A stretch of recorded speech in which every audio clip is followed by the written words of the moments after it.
Michigan's short track racing authority is Horsepower Happenings. Charlie Bauer, welcome into Horsepower Happenings. Scotty Thiel, welcome to Horsepower Happenings. John Beach, welcome into Horsepower Happenings. Adam Terry, welcome into Horsepower Happenings. Paul Pelletier. Corbin Hazlett, Riley Knoll. Matt Kemp, Dylan Stovall, welcome into Horsepower Happenings. From pavement to dirt, modifieds to sprint cars, hear from drivers, promoters, track owners, and many other industry leaders. We worked on that car for 12 days straight, and when I got to the speedway Saturday, I was out of gas. I had to take a nap. You're out there and you know that groove, if you're outside of it, you could be a couple tenths off or even a half a second off. It is not a shock that you've won all these races. You know, I mean, there's so many pieces to the puzzle to make these cars go fast. I don't care what he says. I saw a thing on Facebook on somebody's post that's now been deleted that one of his crew guys said that the spotter told him car low and I wrecked him. With over 50 years of experience from racing to management, here are Zach Heiser and Rich Brand.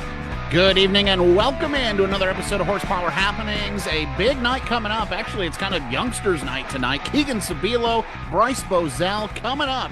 But first, here's what's happening in a Mark News Minute. In the world of NASCAR, Echo Park Speedway, formerly known as Atlanta Motor Speedway, in the NASCAR Truck Series, Kyle Busch got the win over Carson Hocevar. How about Gio Ruggiero? Is he the early favorite for a Truck Series championship? Who knows? Ben Rhodes is right there. The Auto Parts Series, Sheldon Creed gets his first career win in 200 and some odd starts. Very cool for him. Parker Retzlaff, actually a friend of the program. Go back to the COVID days, and we had Parker on the show. Nick Sanchez, Corey Day, Jesse Love round out the top five. And in the Cup Series, no right front fender, no problem for Tyler Reddick. Chase Briscoe finishes second. Ross Chastain, Carson Hocevar right up there. Daniel Suarez rounds out the top five. In late model competition, Brandon Shepard, Devin Moran, and Hudson O'Neill win the Veland Winter National events with the Lucas Oil Late Model Dirt Series at Alltech Raceway. They'll be back in action tomorrow night. Bobby Pierce, Nick Hoffman split the first ever Hendry Motorsports Park events for the World of Outlaws late models, and Justin Peck and Matt Covington split the Sonoran Clash at Central Arizona Raceway with the American Sprint Car Series. Those things and so much more happening tonight on Horsepower Happenings. Good evening. Welcome in. I'm Zach Heiser. Cody Geyer joins me from across the way. What's going on, buddy? Oh, nothing much. Just happy to be in the co-host chair once again. You know, Rich decides to go enjoy sunshine for a week. I know. So. Yeah. Rich is taking in umbrella drinks and some sunshine and who knows what else he's taking in, all right? He's on vacation, so he can do whatever he needs to do. We start the show for the second consecutive week, Cody. Some sad news that we got over the weekend. 1993 Michigan Motorsports Hall of Fame inductee Butch Fedewa passed away over the weekend. And, of course, you know, Cody, you and I talked about it before we went on the show. When you hear the name Fedewa, there's a lot of things that come to your mind right away, right?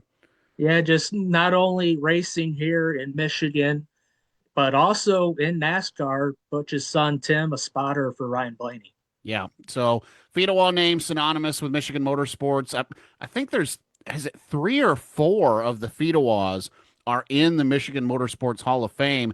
So what a family. And I'll take this opportunity, by the way, to give a shameless plug. Next week actually begins March is Michigan Motorsports History Month, presented by Sweet Manufacturing. Last year, we had a chance to talk to Tim Fedewa about everything that they have done as a family and becoming a spotter in NASCAR and the whole bit. And so we're going to do that, again, in conjunction with Sweet Manufacturing and the Michigan Motorsports Hall of Fame. Starting next week, March is Michigan Motorsports History Month. We'll have a Michigan Motorsports Hall of Famer on all 4 weeks of the show next month, and then we'll have their biographies of the people who we can't get on the show.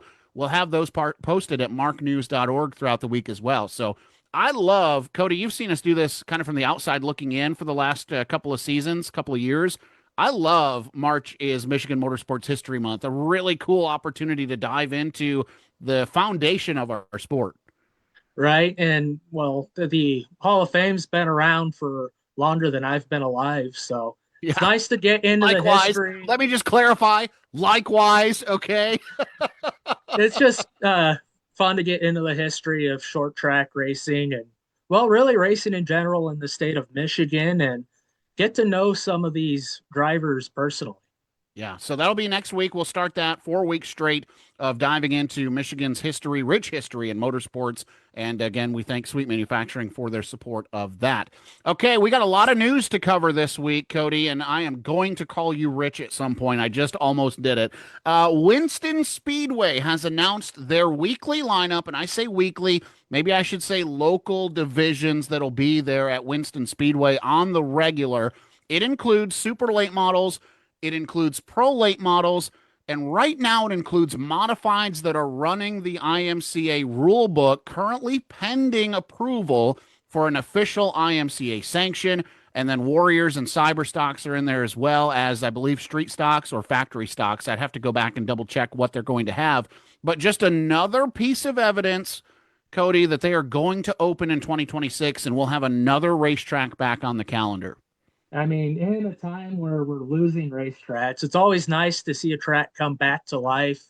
Looks like the new owners are really putting a lot into the racetrack and the facility. And I know we go there Labor Day weekend with GLSS. And That's right. I'm excited to be able to add a new track to the list. I posted a video today on the Michigan Area Racing Connection Facebook page, and I want to get your opinion on this, Cody, because you are from the younger generation, and some people said that, they posted their opinion, and then they said, the younger generation is going to disagree with me. The question was posed, are there too many racetracks right now, and is Winston coming back? Listen, I'm going to tell you right now, I think it's a good thing. I think it's great. I love Winston. It puts on a hell of a show. If you've never seen a race there, you got to go there. Are there too many racetracks or too many dirt tracks in the state of Michigan right now? And if yes, what's the solution? What's your take? I mean, it's hard to just come out and say, oh, there's too many racetracks, especially in the year 2026. But I think the bigger problem is some of these tracks need to work together more. I mean, we are in a very heavily saturated region of the country when it comes to racetracks. I mean, you could probably get to 20, 30 racetracks within a couple hours. Absolutely. So I know in other places in the country, there might be one or two racetracks in that time frame. So it's hard to say, just to come out and say there are too many racetracks. You really can't say that. But I think the bigger issue at hand would be said tracks working together. Drop your comments. We have quite a few people who are tuned in right now on the Facebook Live. Let us know what your thoughts are on the too many racetracks thing. Last question on this topic. Are we not utilizing enough days of the weekend? Are Thursday and Sunday a legitimate option for a racetrack to have? And we talk about this all the time on this program. You go to Ohio, it's 3-4 divisions max at their Saturday and Friday night shows. And then you come up to Michigan and it's 5-in-1 programs, 6-in-1 programs, 8, 9, right? I mean, it gets out of control. Is there an option to run a Thursday, Sunday show with, a premier division and 2 support classes, or 2 premier divisions and a support class? I mean, you see it work in other parts of the country, mainly Wisconsin, where there are tracks that run Sundays, that run on Thursdays. I mean, when Russell's M40 Speedway, though the year that Bill and John Russell bought it, they were a Sunday track, and by the end of the year, they were getting good car counts, good fan counts. Now, it is a bit difficult just because Thursday night is a weeknight. Sunday night's a glorified weeknight. So. Yeah, it's a school night, right? I mean, you got church in the morning. Let's be honest, okay? You got church in the morning. You've got that whole day of rest thing that even if people aren't going to church, they say, I'm not doing anything on Sunday. I'm doing dishes and I'm doing laundry, and that's it. And then by August, you're competing with NFL. There's a lot of things going on Sunday. I mean, I would like to see Sunday utilized a little bit more. I mean, you can't really go 5-6 deep on divisions on Sunday events, but I think it's a perfect time to showcase a couple divisions, 2 or 3 max, get everybody in, get the races run, get them out as quickly as possible. But I mean, it's like Corrigan, when they do the Sunday Slugfest races. Yeah. But I think I think Sundays should be utilized more, even if it's not an every Sunday thing. And a lot easier for pavement tracks, as we're talking about this, to utilize a Sunday afternoon format than for a dirt track. And that, I think, is part of it. But I still think you could get away with a Sunday dirt program if you started hot laps and qualifying at 6 and you had your heat races on the track by 7.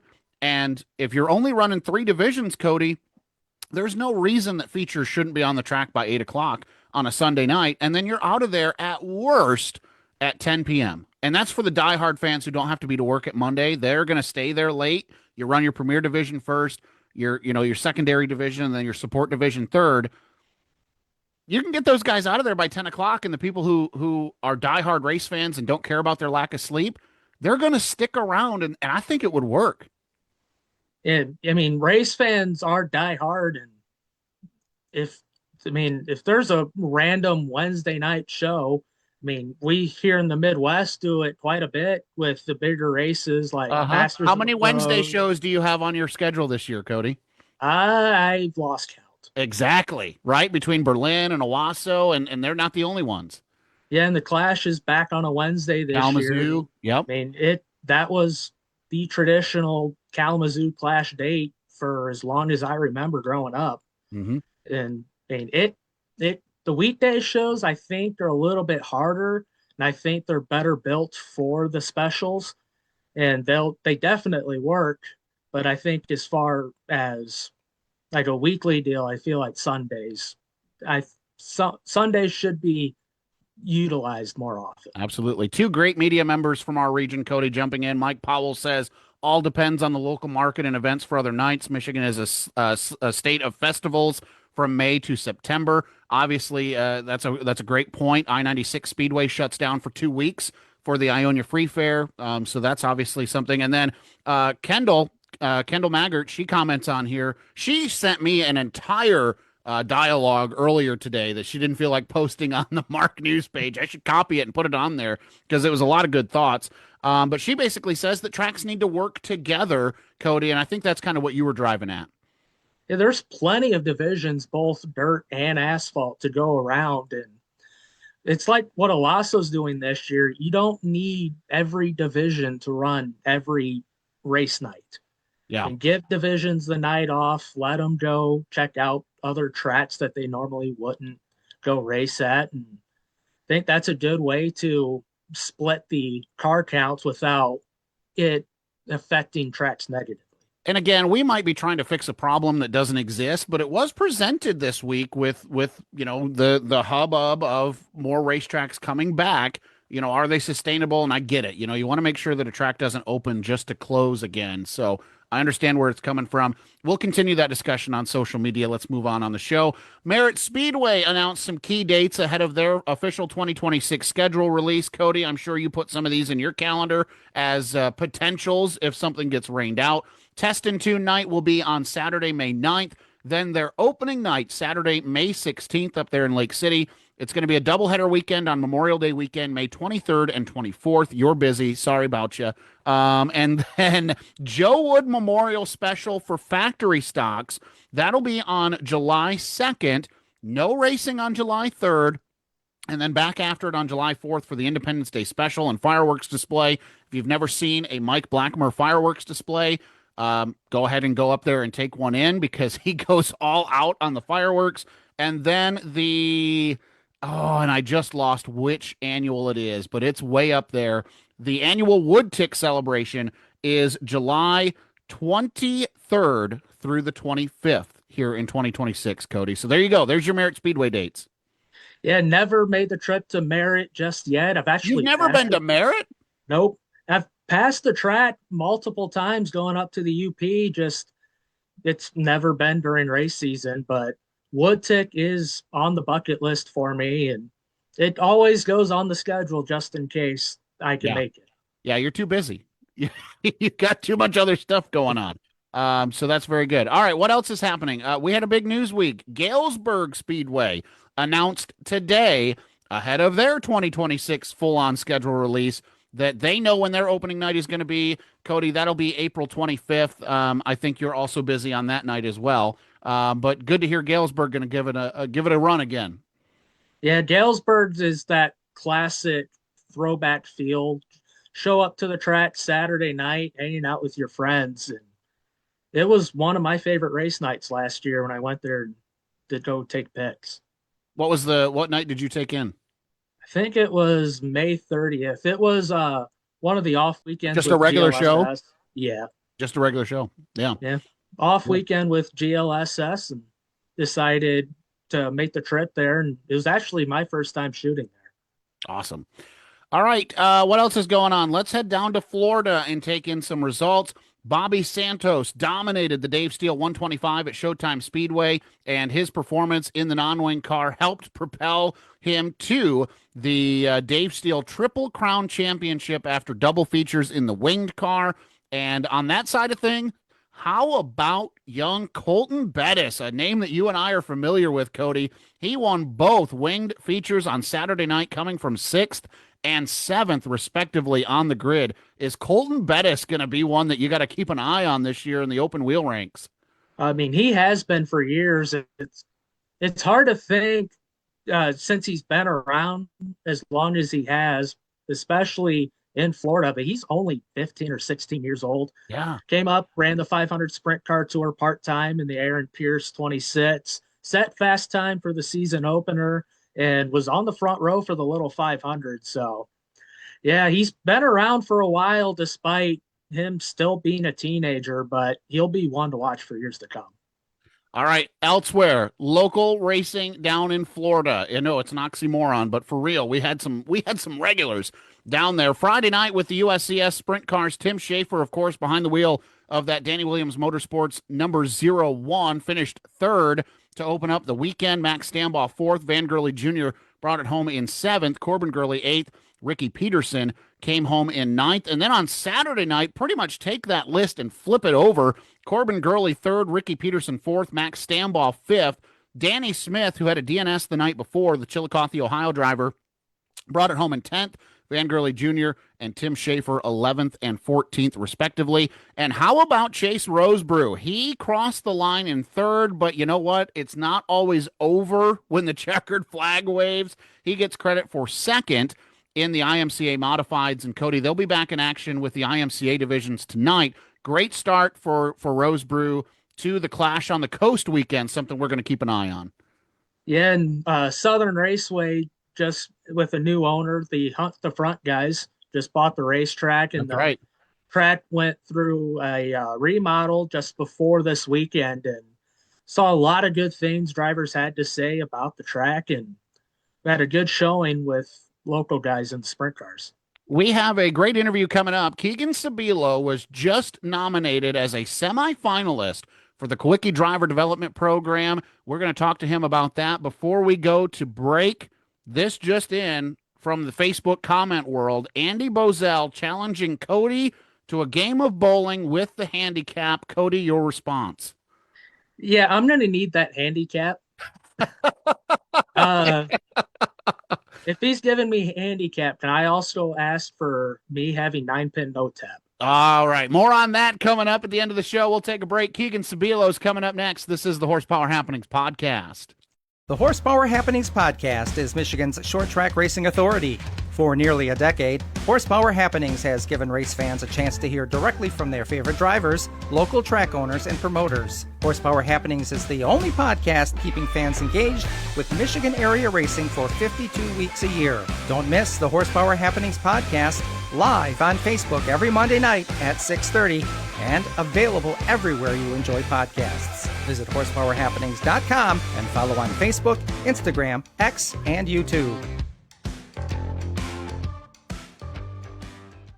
Mark News is back. Michigan Area Racing Connection News keeps fans in the tri-state area up to date on national headlines, local results, regional news, and so much more. Home of the Horsepower Happenings podcast, 500 Sprintcast, Gridline Social, Job Bank, Fastlane Images, KG Media, and so much more. MarkNews.org is the one stop for for any race fan who needs to know what's going on in the Michigan area. Plus, get the Mark News weekly newsletter sent right to your inbox, FREE free. Sign up today and learn more at marknews.org. marknews.org, the Michigan Area Racing Connection.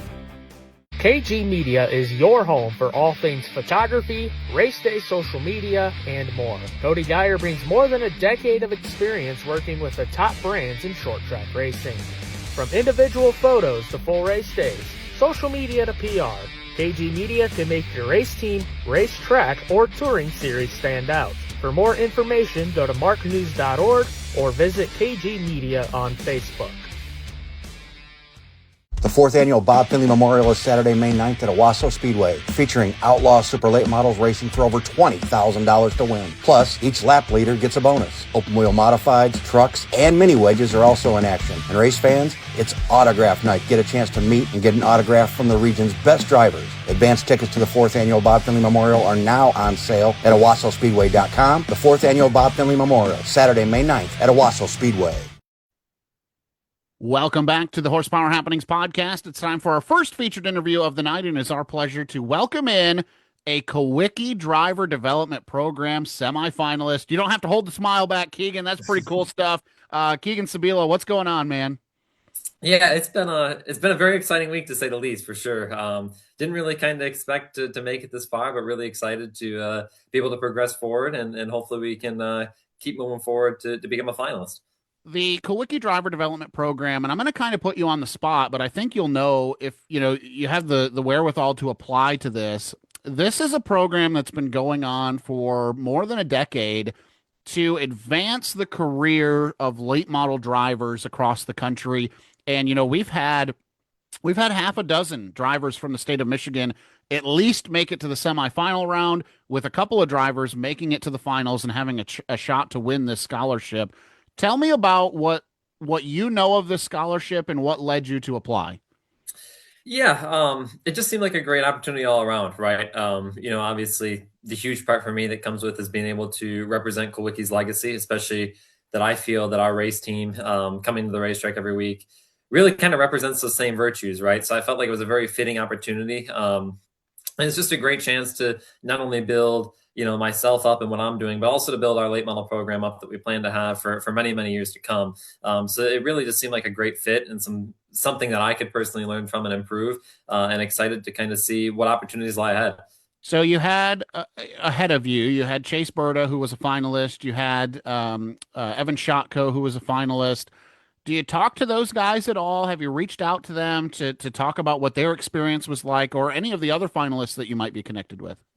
Yeah, I haven't really reached out to anybody. I've kind of been just leaning on my own knowledge and kind of, this is who I am. This is what I believe in, and this is what I kind of want to do. And these are my goals to kind of see where it'll end up, to kind of see if it kind of aligns with where the program is at. And just kind of taking it step by step to kind of dot our I's and cross our T's to see where it leads. What has the process applying for Kulwicki Driver Development Program and becoming a semifinalist, and what's next? Yeah, for sure. It's definitely been an interesting few weeks. Applying back, I think we had to apply back in the middle of January. So it's kind of been a little bit of a longer period to wait to see. And then, you kind of had the mix of emotions in the middle of this week, getting accepted on Thursday and then kind of having to prepare for everything this past weekend. So it's kind of went from kind of being very calm and kind of on the back burner a little bit for the past few weeks to now, it's right sitting in your lap almost unexpectedly, at the same time. Did you find out with the rest of the country? I did. I was just getting in my truck to leave for school, and I ended up getting a text at 1:35 and actually opening it up on social media to see first. So it was definitely a interesting moment, I would say, that kind of led to a lot of excitement, and then kind of just coming home and starting to prepare to be successful for the upcoming meetings and kind of be prepared and ready. And now just looking at some of the names that have gone through the driver development program, even outside of Michigan, guys like Ty Majeski, Cole Butcher, Derek Griffith, just how exciting is it that you now have the opportunity to go through the exact same program that those guys did? Yeah, it's very exciting. Obviously, a lot of people from this program have, become very successful at higher levels in our sport. And it's really kind of cool to see what this program has been able to do to help people that were at the late model level kind of move up to the higher levels. Obviously, like you were saying, Ty Majeski ended up winning the truck championship a few years back, and kind of seeing what that program has brought up. And it's really cool just to be one of the few from Michigan, but also the ones that we've had from Michigan, to be a part of that select few, especially, going to the racetrack every weekend. And those are the people that we aim to beat, on Saturdays in the CRA and the now the Turn 1 CRA Pro Series. And it's the same people that we're out there trying to beat. So it's pretty cool to kind of be in that list as well, to kind of be included in that. And really encouraging as we head into the season to see kind of where we fall against them. Hey, put a mark in Keegan Sobilo's category. He got the rebrand right for the series he's going to race in, okay? Because we're still struggling with that.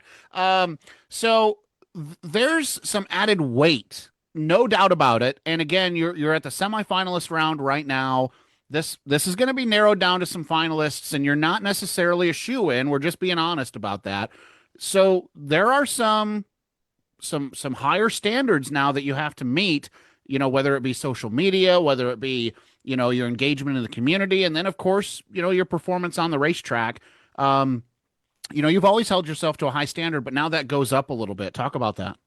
Yeah, I think that's also a good thing too. I feel like we do a really good job with our community outreach and everything we do with Team Need You and some other companies within Michigan that help us kind of with our cancer support, as well as our social media growth. But it's nice because it kind of raises the bar a little bit. We always could be better at everything we do, and it kind of pushes us to go that next step, to put that extra hour in, and kind of just to improve ourselves, because as we know, the sport can be very challenging. So it pushes us to kind of go to that next level, and it has a high reward for going to that next level and bettering ourselves. You and I have talked about Team Need You for, the work that I've done with CRA. I want to give you the platform a second, because obviously that effort now means a lot more to me as somebody who's dealt with that illness of cancer. Talk about what you're doing, and it's with kids, which is an even bigger mission. Just talk about your partnership. Yeah, so with Team Need You stands for Never Ever Give Up, and it's in memory of a young girl named Jessie Reeves who lost her life to cancer at a young age. And when she was receiving treatment at the hospitals, she always felt that she was blessed to not have it worse than she did before she unfortunately passed. So she wanted to donate her current toys and belongings to other kids that were having worse conditions in the hospitals, which is a very heartwarming story for sure. And it's really cool. How did you get connected with this? I don't know that I've ever talked about this. I don't know how you guys ever got partnered up.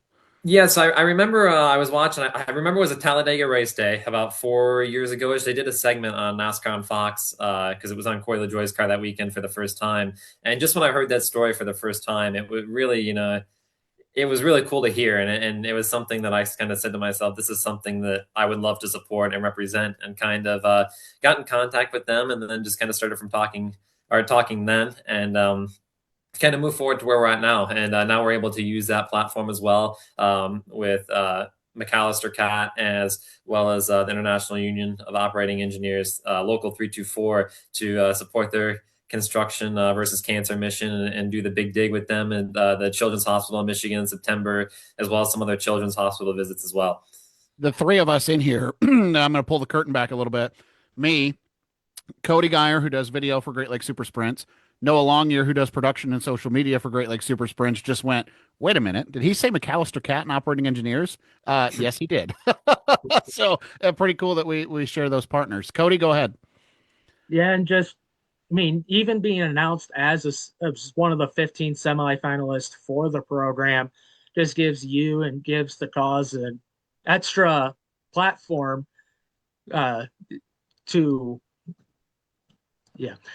just how big would it be to be able to do that as a finalist?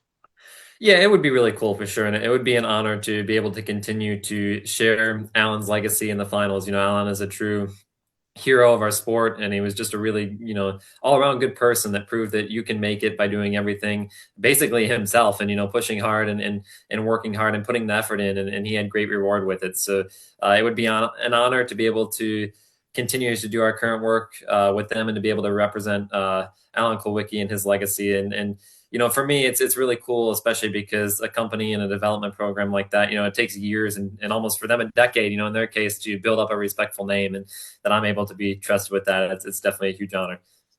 And I'm not sure if you thought about this, but Alan Kulwicki, known for driving the 7, won the NASCAR Cup Series title with that. And your number, at least in late models, 77. Just how cool is that? For sure, definitely.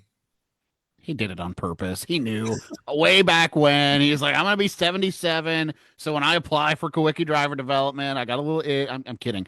And I don't think we're putting enough weight on how big this program is. Over 100 applicants into this program and whittled down to 15.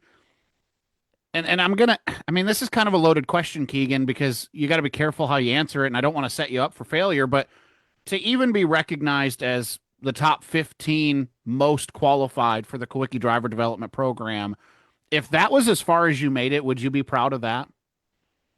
I definitely say I'd be proud in the fact of making it this far. There's definitely way more to go out there and accomplish for sure, and definitely really, really want to be in the finals really badly. But I'm definitely satisfied with as far as we've made it for sure. Just to be able to make it this far of 102 applicants to be considered as one of the top 15 is a tremendous honor for me personally. But that won't stop us from just, that won't make us lay low to try and get lucky. We're going to try and work hard to get that final spot for sure. I have a lot more stuff, and I know Cody does too, that we want to talk to with you. So I'm going to do this now. And this is me bluffing so that Noah knows we're getting ready to do the ad read. This interview is brought to you by Independence Heating and Cooling. Appreciate their support of Horsepower Happenings and Mark News. Look for their ad in the Mark News weekly newsletter. But going on right now, I know we're kind of in between seasons. This is a weird time of year. We just had the warm up. Now we're back cold. March is right behind us. At Independence Heating and Cooling, Michigan's Bryant dealer, when you purchase a whole home furnace, brand new setup, you will get an in-home thermostat Wi-Fi edition for FREE free. Just mention the Horsepower Happenings podcast when you call 517-425-0224 for your furnace replacement. You will get that in-home Wi-Fi thermostat for free. That's 517-425-0224. You can also visit them online at ihcpros.com. That's ihcpros.com for Independence Heating and Cooling, Southern Michigan's Bryant dealer. Bryant, whatever it takes. Cody? Yeah, so now back to on track. Last year ran with what's now the Turn 1 CRA Pro Series. Finished runner-up at Anderson, got another top 5 at Whittemore. Just how do you think the 2025 season went for you? It was definitely a good season for sure. I mean, we stepped up our program. I think that was a pretty big improvement for us, being in contention to have almost race-winning pace, at a lot of these racetracks that we went to. We were really close at Whittemore. If I qualified better and didn't mess up qualifying at Flat Rock, we would have been in a lot better position at the end of that one. Is that one that you want back, man? I mean, how bad do you want Flat Rock back? Flat Rock, I almost want Anderson a little bit more back from losing control on the restart. That's true too. Yeah, both of them, honestly, because I think if we executed Flat Rock better, we would have been in a lot better track position. I think, starting from mid-pack and having to drive through the field kind of shadowed how fast that car really was, because that car was really quick that day. Same with Anderson. So was kind of disappointed we weren't able to execute and get a win this past year. But if anything, it just gives us more confidence heading back to some of these racetracks again. We were able to do it last year, and now we added more this year. Why can't it be us this year? And I think, I'm going to address something without diving into it, but life happens. And so you don't really get to run out the season the way that you would hope to. How much does that encourage to grab 2026 by the horns and make the best out of the situation that you can?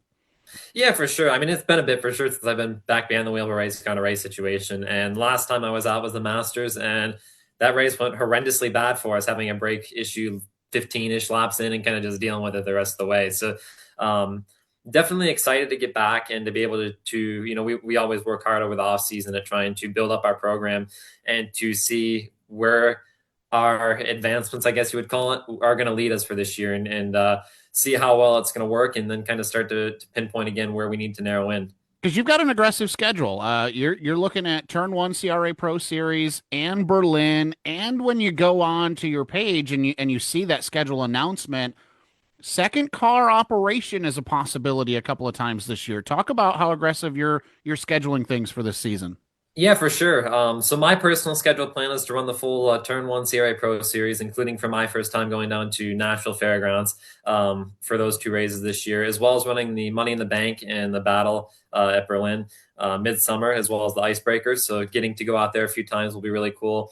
Really excited to put the second car together for this year. I'm really excited to kind of see what we can kind of do with it and kind of build up our program, get some more data not only, but be able to start to grow this program out a little bit. It's been my family-owned team for a long time, and I'm excited to be able to start to expand that program more and kind of set it up for myself when I'm ready to move up to the next few levels and in the next year or so to be able to kind of have it set up so this operation can keep going as I continue to move up. And looking at the CRA Pro Series schedule, I mean, obviously you got Anderson, Flat Rock back on the schedule after last year. Just what are some of the other racetracks that you're looking forward to? Yeah, I think Flat Rock's definitely our biggest chance to win as of right now. I feel really optimistic about Flat Rock. I'm also interested in getting to try out some new places. I've never been to Jennerstown yet. Same with IRP. IRP will be really cool to be able to do it. And I always look forward to coming back to Owasso. Owasso is a fantastic facility to come back to. The competition is absolutely stacked. The stands up there are packed. So Owasso is really, really cool to get to go back to. So I'm excited we get to come there 3 times again this year to continue to build up our program there. Because what Rex and the whole team at Owasso have been able to do with that facility is incredible. And with Owasso putting out big money, is there any added extra focus to those 3 races? I definitely say there would be a little bit more pressure for sure, but our goal is just to take it week by week, race by race, control we can kind of control, and to not put too much pressure on ourselves, right? Because when we put too much pressure on ourselves and try and get ahead of the game, we're going to make mistakes doing that. So we just kind of got to focus on doing it race by race, session by session, lap at a time, 1 lap at a time, and control what we can control. And if we can execute that way, I feel like we'll be definitely in a good spot mid-season to start kind of focusing on building up our program in other places. And do I remember that Toledo, I feel like you and I talked after Toledo and you felt like you were 1 or 2 changes away from having a completely different race.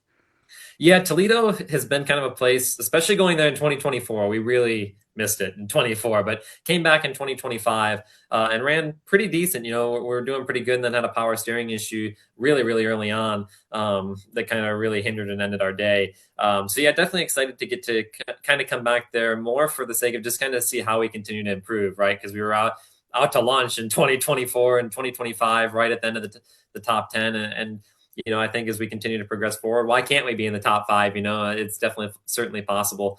And this is the perfect time to say a huge shout out to one of our crew members, Kyle Worley. He does a lot of work with us at Toledo and Flat Rock. It's incredible the knowledge that he has at those places from racing himself. And it's not only a setup type thing. When he's been able to teach me about what he feels at Toledo. You've driven his race car, haven't you, at Flat Rock? Yes. Yep. Yeah. I've driven the street stack a couple times out there, which it was definitely an interesting experience, but it was a really fun experience to get to try something new.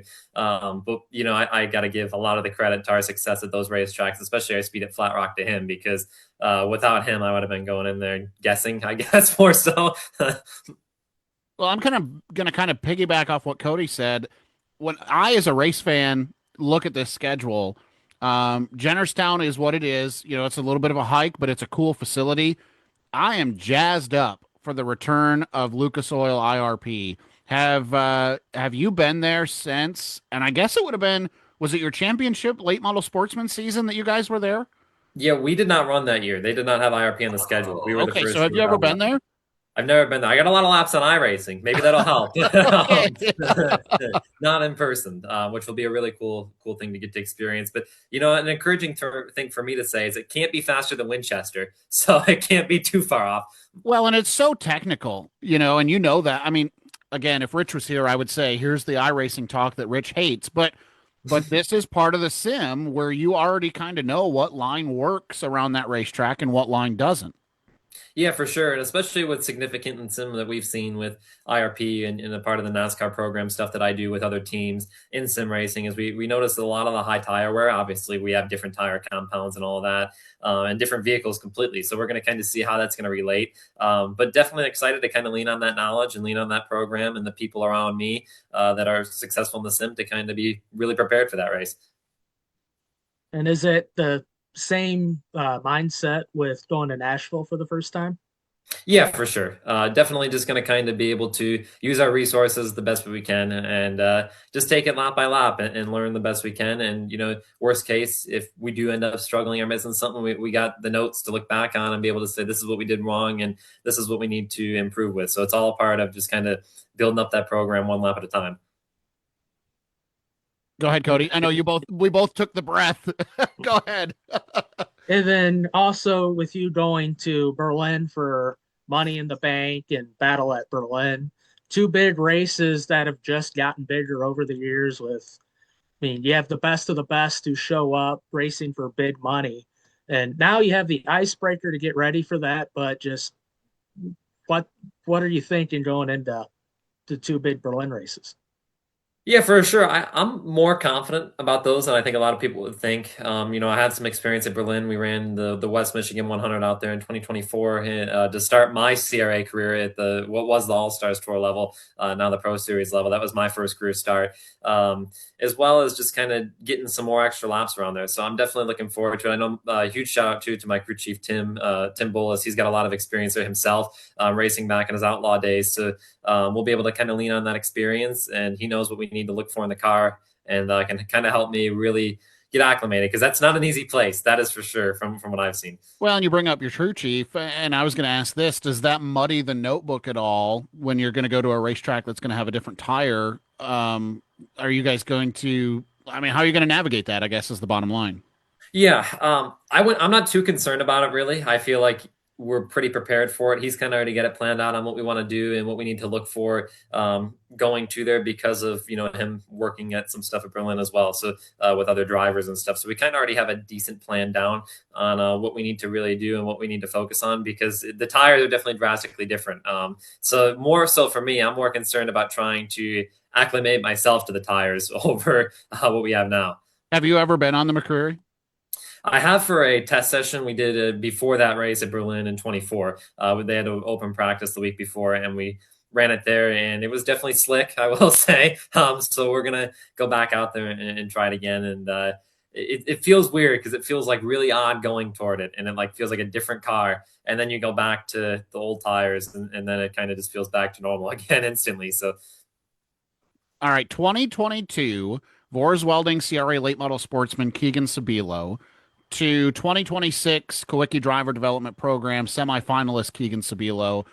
Aside from going from 14 years old to 18 years old, how much have you changed as a race car driver, Keegan? And how much has your confidence grown? I mean, I remember shaking your hand in your pit area with your operation, and you knew it was grassroots and you knew it was startup level.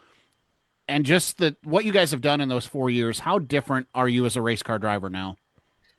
I want to say it's basically like a completely different person at this point, right? Because as you move up in this sport and you keep moving up the higher levels, and then NASCAR starts to become a possibility, and the amount of stress that kind of comes with that of trying to make that happen and meet deadlines, and then on top of doing everything else that life has to throw at you, makes it very stressful. Not only does it help with racing and overall, I think we've really surrounded ourselves with a great group of people, really expanding and adding a lot of knowledge to our program, whether within all different experience too, which is very beneficial, not only for the program but myself, but with racing in general. And I think a lot of people that are in the sport can agree with this. It really just forms and shapes you as a human being. And it's an incredible sport to be able to be in because of that. What's interesting is we're going to talk to Bryce Bozell coming up here after we're done with this interview. And he's getting ready. He's going to do driver's training tonight. So he's 14 going on 15, somewhere in that neighborhood.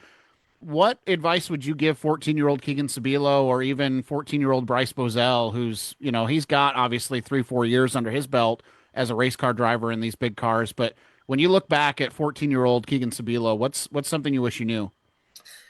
The main two things that I really would tell myself from back then is number one is you never know who somebody else knows. You always have to be prepared because I've met so many people, especially from the sim racing community, that has literally changed my racing career. A lot of That's how you got your corporate sponsorship, is it not? exactly. Yeah. So a lot of people I've been able to meet that have been in the NASCAR Coca-Cola iRacing series and other people that are at higher levels in the sim of who they know and being able to kind of dabble into that network and grow alongside in that with those people is huge. You just never know. And the second thing that I would just make sure that a younger person knows is it is not easy. Don't expect it to be easy, but that's what the reward is. And just kind of keep pushing forward with it because if it was easy, everyone would do it. And the sport will wear you down and knock you down to your knees at times. But it's just about how you get back up to rebound because eventually one day it's all going to work out. It hasn't for myself completely yet, but it'll all work out one day. And it's going to be the greatest feeling ever. Was last year one of the more humbling years for you when you talk about that? Yeah, I think so for sure. I think just with life in general too, because being a younger kid, you don't have the maturity level to really realize that this is what it throws at you, and then now I've started to kind of grow into realizing as soon as you finally hit a high, it finds a way to knock you back down within a day or two. So yeah, that's life, brother. That's life. So, the life lessons from that are pretty good, but but that's what makes it rewarding, right? That's what makes those moments special, and when you go back to victory lane, it's going to be unreal. Right. Yeah. When you're able to just face that and be able to overcome it and rise above it, especially with the people that have been there all along the whole time. For us, my parents have been there with me the whole time, but also my crew, we're going on our third year together and, gone through all the struggles together and a few of them, those crew members I met from the sim and known them for a while. And, it's kind of all been that struggle and we've all been kind of chasing after this win and, as hard as it can be at some time, it's just great to imagine what that day is going to feel like when it comes one day. Yeah, and you talked about building the second car, going back to the driver development program.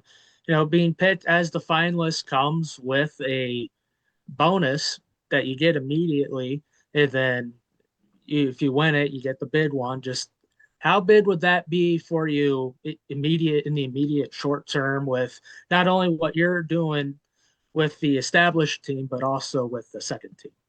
It definitely helps remove some of that stress for sure, because obviously to put together a whole second operation and isn't it's basically the same thing over again because you need everything double, right? So it definitely is very helpful for sure. It's a good start to kind of prepare us to start getting ahead and start continuing to grow our network of sponsors and bring in more people into our community and to continue to build up what we're doing. So it's a good head start to kind of start to move forward and prepare ourselves for what's to come. Anything else, Cody? I think I'm good. He said, I think I'm all right. I guess my last thing for you is going to be what are your realistic expectations, for this upcoming season? Yeah, for this upcoming season, it's to me is just going to be to better ourselves, right? Each race we go, we need to set the bar just a little bit higher and trying to keep reaching it because to be a successful program, especially starting from basically the ground up, right? It's not going to just happen overnight, and we need to just take it one lap at a time and perfect that lap and move on to the next. And I think if we can get a win, that would be great. I feel like we have the winning pace. I feel like we can be a front runner at a lot of these races this year, as long as everything falls right for sure. But my main goal is always just to improve and to be better because eventually, the whole goal this year is just a small piece of that puzzle of what my career hopefully has in store and especially what our program will have in store. So, just hopeful that we can kind of continue to improve moving forward and to continue to build up that program. Is this second car, going back to the expansion of your program, and if you already answered this, I apologize, but is that like a rent-a-ride situation or is that second car just dedicated to Berlin? Yeah, so the car is eligible for any event with the CRA and the Turn 1 Pro Series. And then we also have, that car is also eligible for Berlin. We are currently seeking funded drivers at the moment to kind of get the program started and off and running for sure. What is your involvement going to be with that second car then for you personally? Yeah, so my plan is to, obviously have our crew or at least expand to our second crew, right? I'm in the process of doing that, of bringing more people on board to run the second car. just now my position has also become not only just a driver on my car, but now I'm the business owner of this whole operation, right? So it certainly is a business, when you come with all the marketing and it's more or less not even worrying about the mechanics portion or this is what needs to be done on social media. It is managing every piece of the puzzle to make sure it fits perfectly, because if one doesn't, something's going to mess up somewhere and it's just going to create a problem down the road. So, yeah. And if anybody that is watching this, that is interested, you can always message me on social media, on Facebook, Instagram, or reach out to our email, keegansobiloracing@gmail.com. And we'd love to talk more with you about making your racing dreams a reality for sure. I feel like we got a really, really good program that can be great for a person that's trying to get in and to start to learn the sport. Woo! That was a hell of a pitch, kid. That was pretty good. Been working on it. That was pretty good. Cody, you got to get some funding, brother, and Horsepower Happenings don't have it, okay? I'll see what I can do. Okay. Last question about the second car, and maybe last question of the interview. Are you concerned at all that managing a program for a funded driver who's maybe trying to get off their feet, just like Keegan Sobilo is or was, are you concerned at all that's gonna pull away from the 77? I don't think so. I think we kind of have cut and dry what we need to do going forward with our car. And I think it's going to be great to, have somebody in there in the second car next year to be able to kind of mentor and coach up a little bit, especially from my perspective of knowing what it's like to come from the lower levels, from literally the ground, on the ground, to come back up to these higher levels. And it's definitely a whole different ball game than it looks on track TV on the weekends. So it'll be a fun experiment for sure. And I'm excited to get to see who we can kind of put in that car this year to not only help our program, but to help them grow as a race car driver and maybe potentially open up opportunities for them with us in the future, or whether that would be with somebody else for sure.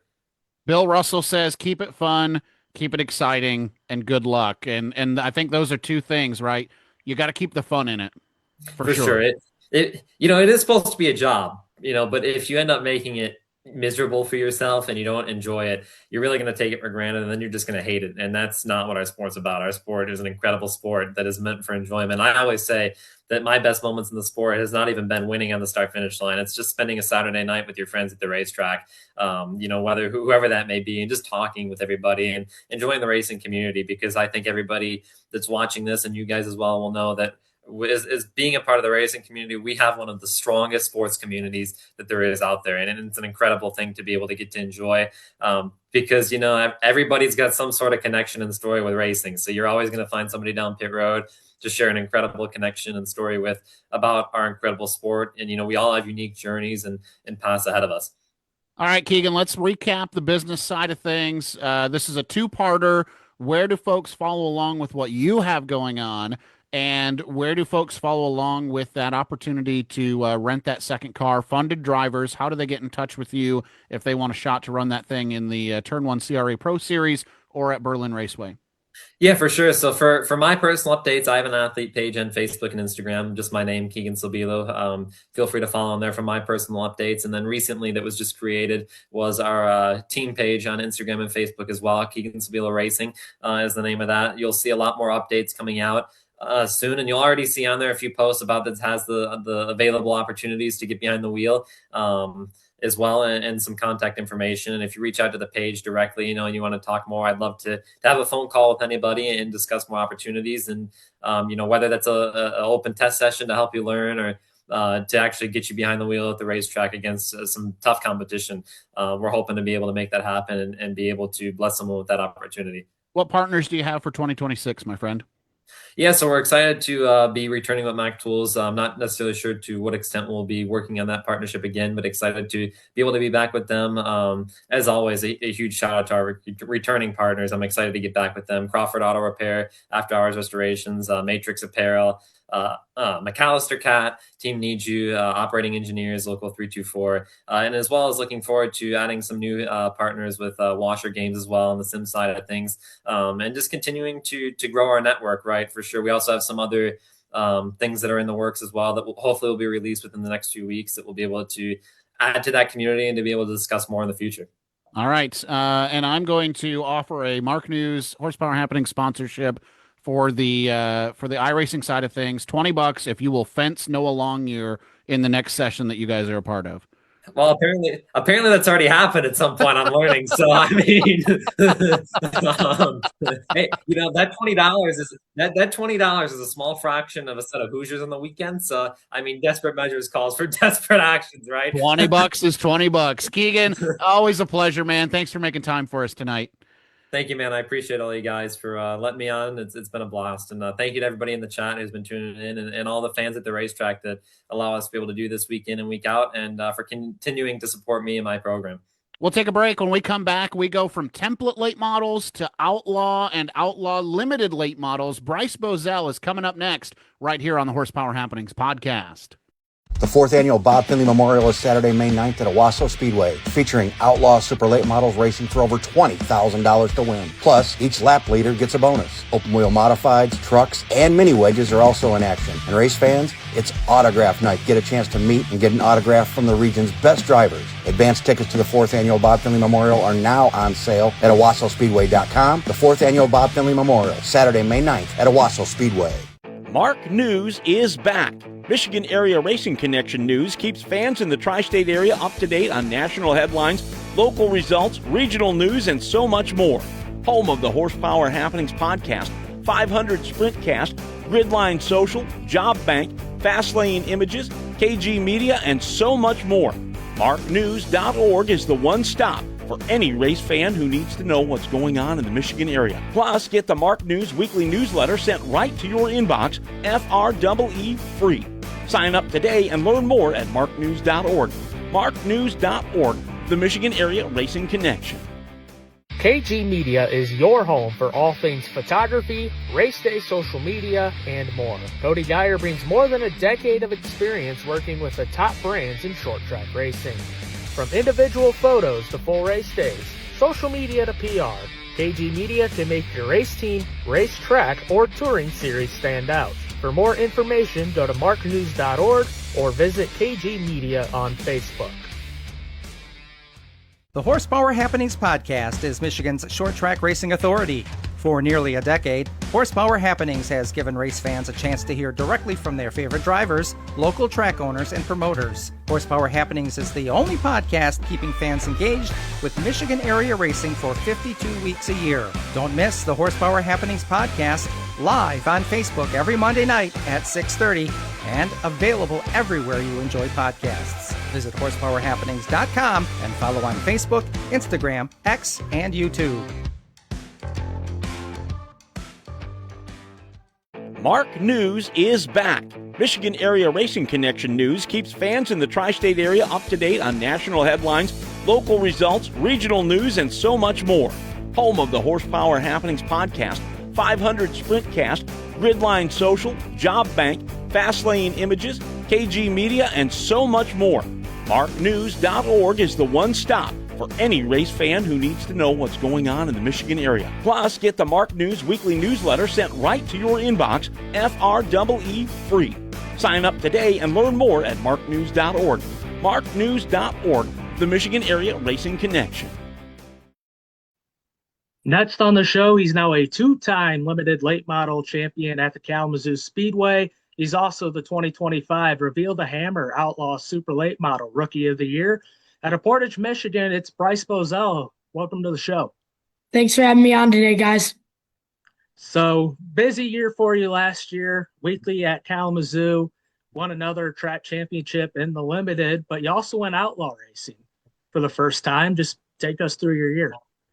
Yeah, the beginning of the year, about a month before race season started, we got a call from Randy Chupp. He asked if I wanted to drive his outlaw for him, and we said, of course, and we got it here, just got my seat in it, and we were only planning to run a couple of races, and then he wanted me to run full-time for the Reveal the Hammer series, so we ran all the races. We ran a couple of races at Owasso Speedway, and we were just trying to get comfortable in outlaw, and I think we got pretty good by the end of the year. Just what was the biggest transition going from what you've done the last couple of years with the limited and the sportsman to an outlaw? A lot more power with the outlaw, bigger tire, just overall faster car. Everything happens a lot faster. You got to have a little bit better reactions in the Outlaw. Racing on a little bit bigger tracks with the Outlaw, just overall faster car.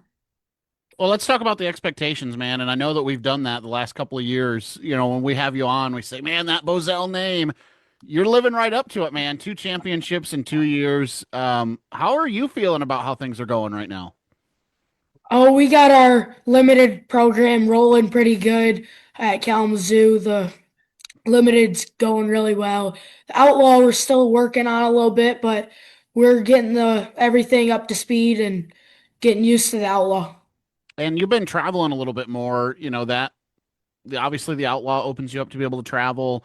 And then the limited late model, you know, you've been going to M40 and anywhere else that you can take that thing. What's that been like for you to get away from KZoo a little bit and get your feet wet at some other places? Yeah, it's definitely a lot of fun traveling to some other racetracks, just not having raced at many tracks with the template stuff before. So getting to some more tracks like Berlin and uh,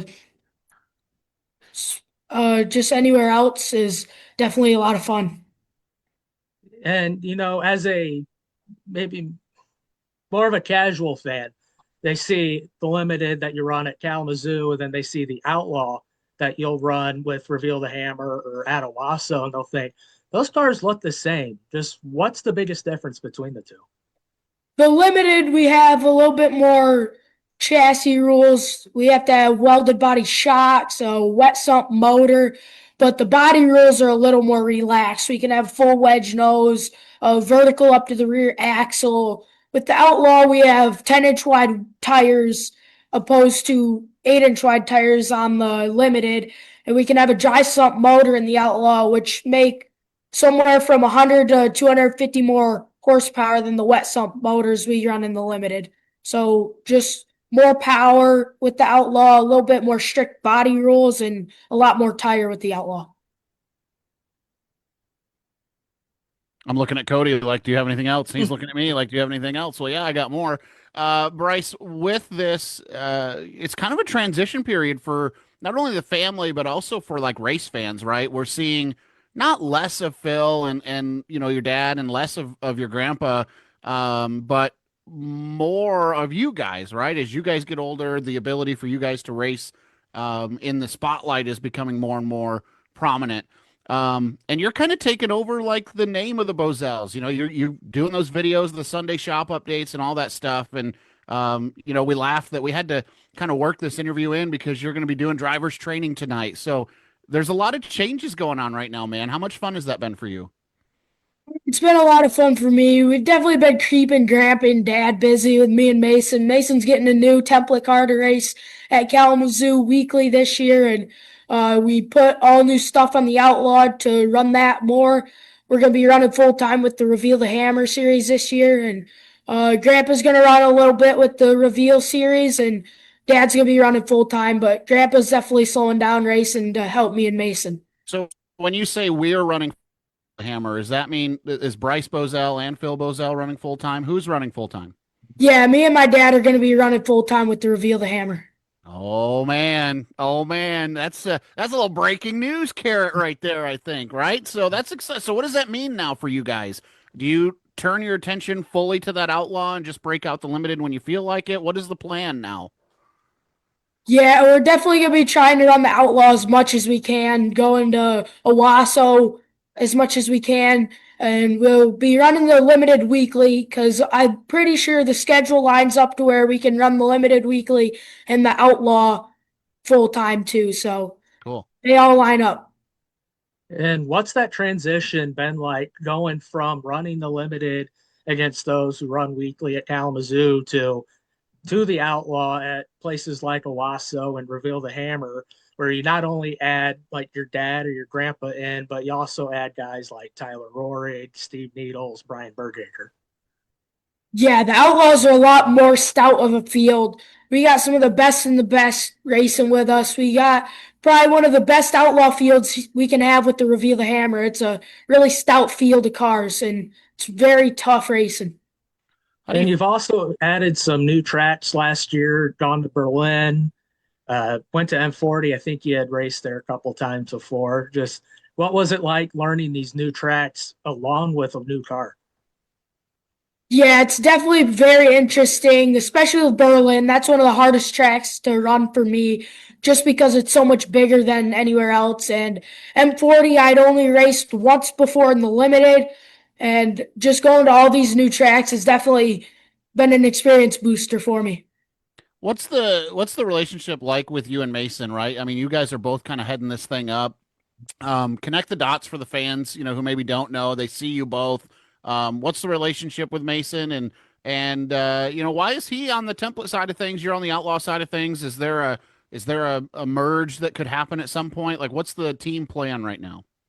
Yeah, me and Mason are cousins. We started racing quarter midgets together when we were 7, and then when I got in a template car, he switched into a mini wedge for a year, and then my second year in a template, he went to a front wheel drive. And then we started working on a template for him my second year in a template. And then the year he started in a template, I went to a limited. And then this year I got the outlaw ride and he's getting a new template built. We just try to start out in a template because that's one of the toughest classes to run. It's got a lot of power on a small tire with not much body. That is one of probably the hardest cars to drive, relative speaking. So starting out in one of those is probably the best way to get experience in a bigger car. Are you guys the same age, or are you older? What's going on there? I'm older by about 6 months. Okay, yeah, big swing there. Now this is interesting. So as you're kind of taking over the media side of things, and you're going into driver's training, so you must be what, 14 now? Almost 15 now. A Okay. couple months from 15. What has the media side of things been like for you? Because we know how important that is for kind of next level racing, and for what you guys are doing. I don't know how important it is, but those Sunday shop updates and that other stuff, like, are you finding yourself getting into that side of things? Yeah, the media is definitely a big part of racing nowadays. It helps everybody get their name out there so much. And if you can get a good following behind you, it helps you so much to get your name out there in front of people that could be willing to sponsor you. And I say it's hard to get a good media following, but if you can do everything right and get your media following, it's helps significantly to get your name out there. Kind of, and he's coming after your job too, isn't he, Cody? Oh yeah. Remember at Owasso a couple times. I think it's been a couple years ago now. You showed up and with your mom's camera and you shot with Callie and I during the outlaw races. Is there anything from that experience that you were able to take into any of your races last year? Yeah, just there's a couple people through the media side of things that helped me with getting my name out there. Kendall with KLM, Callie, you, Cody, you guys really helped me with the social media part of things. Just show me how to work it a little bit and get my name out there. And just going off of that, what's kind of the 2-3 year goal for you? And I'm sure the media side and doing the Sunday shop updates is part of going towards that goal, just getting your name out there. Yeah, just any sponsorship that comes my way helps significantly. Like without social media, I wouldn't have the outlaw here because Randy saw the videos, and my dad actually raced for him previously in some ASA stuff, and he saw the videos we were doing and actually called my dad and to see if I wanted to run his car for him again. And just how cool is it that all these years later, you get to drive for the same car owner as your dad at one point. And if I remember correctly, I think your dad drove for Randy at Bristol. Yeah, he did. But my dad's favorite saying is, it's twice as hard to build bridges you burn. And he's kept in contact with Randy ever since he drove with him. And we actually have Randy's door off his car hanging right up here in the shop. And my dad drove for him for a couple years, and he never really cut contact with him. He's always still talked to him. We just never drove for him, and it caught back up, and he asked me if I wanted to drive his Outlaw for him. Pretty easy answer for sure. We're going to continue this conversation, but real quick, want to say thank you and pay some bills. A brand new sponsor for the Horsepower Happenings podcast. This interview is brought to you by 1-5 Apparel Company, owned by racers for racers. 1-5 Apparel Company understands that every aspect of your team is budgeted down to the last dollar. So take that dollar further with exclusive branded hats, shirts, canopies, mugs, and so much more. Built for teams, businesses, schools, and other organizations. From workwear to fan gear, bring your ideas to life at 1-5 Apparel Company. Gear up, go fast, save big. Call 260-557-5025. That's 260-557-5025 and find 1-5 Apparel Company on Facebook. So as you prepare for this season, you already have the Rookie of the Year honors from last year. You know the competition is going to be steeper. You can only do so much to the cars to get them ready. Bryce, what are you doing to prepare for what I can only imagine is going to be a more challenging season? Yeah, I'm just trying to prepare myself for racing more than I did last year.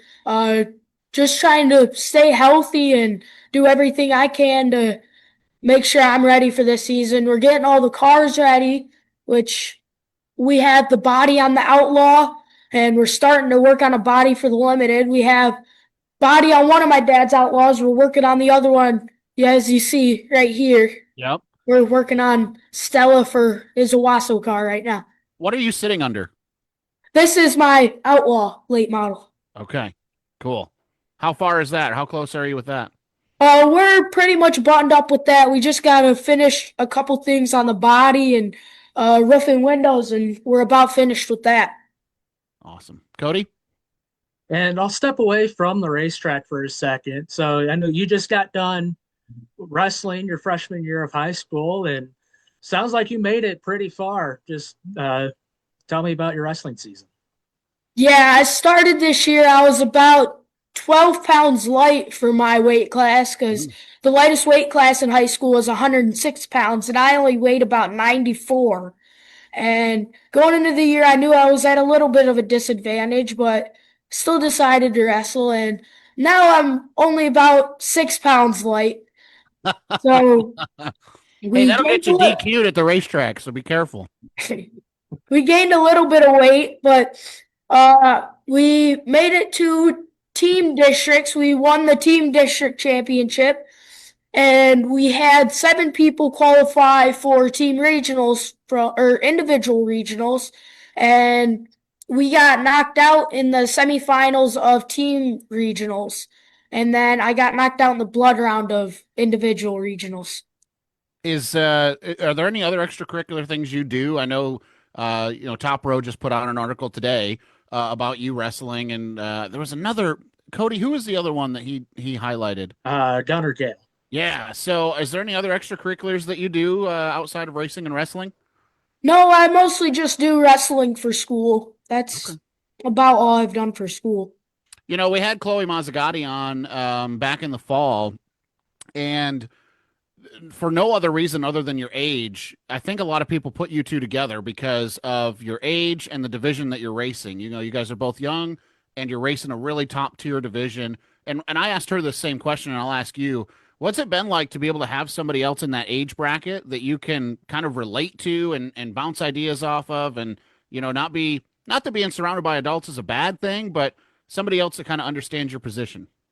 Yeah, it's nice to have somebody in my age range to be able to talk to. Just talking to all the adults I race with it just gets a little much at sometimes. And being able to have people like my cousin Mason and Chloe that race with me that actually know what I'm talking about when I talk about racing is actually pretty nice, so I can talk to some people that are my age about racing. When I was going through getting ready for the show tonight, I come across an awesome picture. I was a kid racer, and my dad would do the same thing to me all the time. And it was a picture of your dad looking at you on championship, going by one of the openings at Kalamazoo, pointing at his temple, saying, "Use your head." What is that relationship with like with your dad on race day? Yeah, I look at him more than a dad. I look at him as like a teacher of some sort, just like my grandpa. I try to learn as much as I can from him, and me and my dad have some sort of a sign language when I'm racing. And we were nearing the end of the race, and had a quite a marginable lead, and he was just telling me to be smart and finish the race out and without wrecking because I was just coming up to some lap traffic. And And the championship was on the line, wasn't it? yes. Yep, Yeah. the championship was on the line that night. Was there a lot of pressure on you that night to get that wrapped up?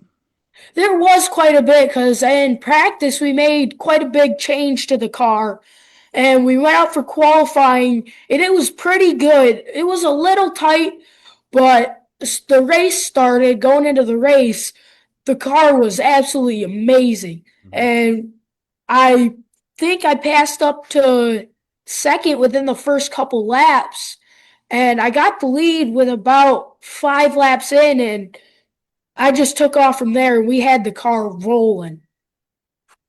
Cody? And then end of the year at Kalamazoo, took the roof off to run Super Shoe.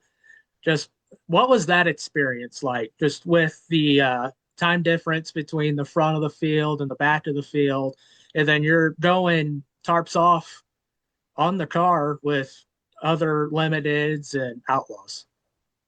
Yeah, with Super Shoe, we put the full Super Shoe body on, but we kind of screwed up the car a little bit, the balance of it. We put on some Penske shocks, the shocks we run on the Outlaws, and we whipped in the body about 10 to 12 inches or something like that. But we put on a different tire, which I think screwed the car up. And we actually ended up going a little bit slower with the Super Shoe body. I just think we screwed up the balance of the car a little bit, but that's definitely a cool experience. And just what's the mindset going into a race like that, just knowing the time discrepancies? Yeah, there's so many cars that come out to Super Shoe, and the time ranges anywhere from 12 nines to 14 seconds, and they split them up into A, B, and C class, but there's still probably half a second to 3/4 of a second within a field. And just knowing that time difference is there can really determine how you race some cars. 2026, right around the corner. To get going, man. I didn't quite hear you. What'd you say? I said 2026 is right around the corner. I mean, we're probably, I don't know, 6 weeks, a month and some change from really eyeballing this thing. How bad are you itching to get going? Oh, I've been itching since it ended last year. We've been out here working on the cars almost every night in the shop, just trying to get them buttoned back up, and we got quite a few of them put back together, and just got the motor in the Outlaw. And when it started up for the first time with the new motor, I was so excited. There's nothing like that, is there? Getting everything buttoned up and hitting the button the first time. There's nothing like that feeling. Yeah, that was a brand new motor too, so that was the first time we'd ran it. It's about 150 more horsepower than I had last year, and we started it up, and I heard the roar, and it was game on from there. Yeah, let's go. Now, you just celebrated your championship over the weekend, didn't you? Yep, this Saturday we had the banquet for Kalamazoo. How was that? I mean, returning returning to a banquet as a champion, the second championship. I think this is kind of a commonplace question a lot of people ask is, was it as good as the first one type of thing? Like, what was it like going back and doing it again? Yeah, they definitely stepped it up this year. They had it at Firekeepers Casino, and it was a really nice venue, and they definitely went the extra mile. Andrew Ritter and Donnie Ritter definitely put the work in for it, and it showed. Cody, anything as we wind down here with Bryce? Was just what's the goal for 2026? That's a great question. Yeah, with reveal and everything going on. Yeah. Yeah, we're going to be running reveal the full season, so just trying to get a good points finish in that. We're going to be running the limited all year too. Hoping to go back to back championships, but just trying to get a little better every year. Take me to the end of the season. Let's get hypothetical now. You know, the little cloud transition. You and Dad are battling for the championship come September for Reveal the Hammer. How's that going to work out, man? Oh, I'll wreck him any day for a championship. Oh, that's fantastic. And he probably feels the same way about you, I imagine. Oh, he does. We race each other just as equal, if not harder than anybody else on the track. That is awesome. That is awesome. All right, now, did you get a little nugget of information that you're going to help us with tonight? Did that get passed along to you? I did. Would you like to make somebody's day? So, from Mark News from the Michigan Area Racing Connection, we had a what's it called, contest going on, if you will, for when we got to 2,500 followers on our Facebook page. We would give away a pair of season tickets to basically the track of that person's choice, whether it be Butler, Flat Rock, Toledo, Berlin, or Corrigan Oil Speedway. And I'm missing one, Cody. I know I'm missing one because there's supposed to be 6. At any rate, Bryce, you're going to help us. Who gets their pick of season tickets for the 2026 season? The winner of the giveaway is Laura Epley. All right. There we go, Laura. Thank you so much for following. We will do another round of giveaways. 3,000, 3,500, 4,000, 4,500. You pick up on that, Cody, every 500 likes. We're going to give away a set of season tickets. So, man, this is exciting. Thank you, Bryce, for helping us with that. Good luck this season, man. Who do you have to thank for a great 2025 and for the upcoming 2026 season? I just got to thank everybody that helps on the car. My dad, my grandpa, my Uncle Ron, Todd Wilcox, and anybody else that I missed, all my sponsors. I have so many, it's hard to name them all, but RC Sales and Leasing for giving me the Outlaw to run. I got to thank FK Rod-Ends for our fire suits and everybody else that helped on the car. Awesome. Bryce, man, congratulations. Good luck this year. We're excited to see you get after it with Reveal the Hammer. Hopefully, come September, it doesn't come down to you wrecking your dad, but it'd make good TV, so whatever it takes. Yeah, I wouldn't mind being in that position, though. Thanks for having me on, guys. All right, we'll take a break. When we come back, a look at the upcoming calendar. That's straight ahead right here on the Horsepower Happenings podcast. The Horsepower Happenings podcast is Michigan's short track racing authority. For nearly a decade, Horsepower Happenings has given race fans a chance to hear directly from their favorite drivers, local track owners, and promoters. Horsepower Happenings is the only podcast keeping fans engaged with Michigan area racing for 52 weeks a year. Don't miss the Horsepower Happenings podcast live on Facebook every Monday night at 6:30 and available everywhere you enjoy podcasts. Visit horsepowerhappenings.com and follow on Facebook, Instagram, X, and YouTube. Mark News is back. Michigan Area Racing Connection News keeps fans in the tri-state area up to date on national headlines, local results, regional news, and so much more. Home of the Horsepower Happenings podcast, 500 Sprintcast, Gridline Social, Job Bank, Fastlane Images, KG Media, and so much more. MarkNews.org is the one stop for any race fan who needs to know what's going on in the Michigan area. Plus, get the Mark News weekly newsletter sent right to your inbox, FREE free. Sign up today and learn more at marknews.org. marknews.org, the Michigan Area Racing Connection. KG Media is your home for all things photography, race day social media, and more. Cody Geyer brings more than a decade of experience working with the top brands in short track racing. From individual photos to full race days, social media to PR, KG Media can make your race team, race track, or touring series stand out. For more information, go to marknews.org or visit KG Media on Facebook. The 4th annual Bob Finley Memorial is Saturday, May 9th at Owasso Speedway, featuring outlaw super late models racing for over $20,000 to win. Plus, each lap leader gets a bonus. Open wheel modifieds, trucks, and mini wedges are also in action. And race fans, it's autograph night. Get a chance to meet and get an autograph from the region's best drivers. Advanced tickets to the 4th annual Bob Finley Memorial are now on sale at OwassoSpeedway.com. The 4th annual Bob Finley Memorial, Saturday, May 9th at Owasso Speedway. The Horsepower Happenings podcast is Michigan's short track racing authority.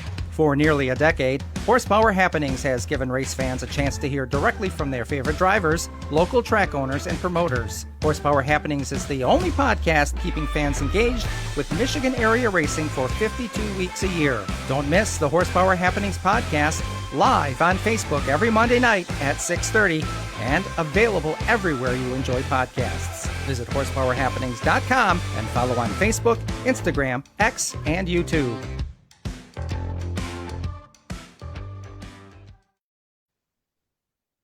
Welcome back to the Horsepower Happenings podcast. Time to wrap things up. Cody, we were supposed to be the only thing going on tonight, but Clash on the Coast had to deal with some weather over the weekend, so they are in action tonight and tomorrow down at Northwest Florida Speedway. A lot of IMCA modified drivers down there and some IMCA stock car guys. I think we're up to like somewhere between 12 and 15 guys from our region that are down there racing this weekend. They'll take a break on Wednesday, then a Thursday practice night, and back to racing Friday and Saturday from Deep South Speedway. So we're keeping an eye on those guys. Oliver Hilliard, Nate Jones. I started naming them off, and I shouldn't have. Mike Vandermark's down there in a stock car, and Brillhart's down there in a stock car. A lot of guys. Chase Rosebrew is down there. Finished third, as we talked about at the top of the show, and actually got credit for the second place finish. So good run for them so far. So that's going on tonight and tomorrow night. I think you can watch that on imca.tv.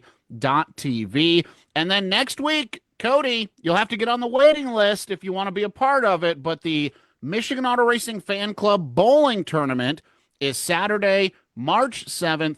And we will be there with a special Horsepower Happenings broadcast presented by Northside Towing. Can you handle a 9-pin no-tap is my question to you. With how many 10 pins I've left in the last month in Bowling League, I think I would do great. 9-pin no-taps right up your alley, no pun intended. Oh, yeah.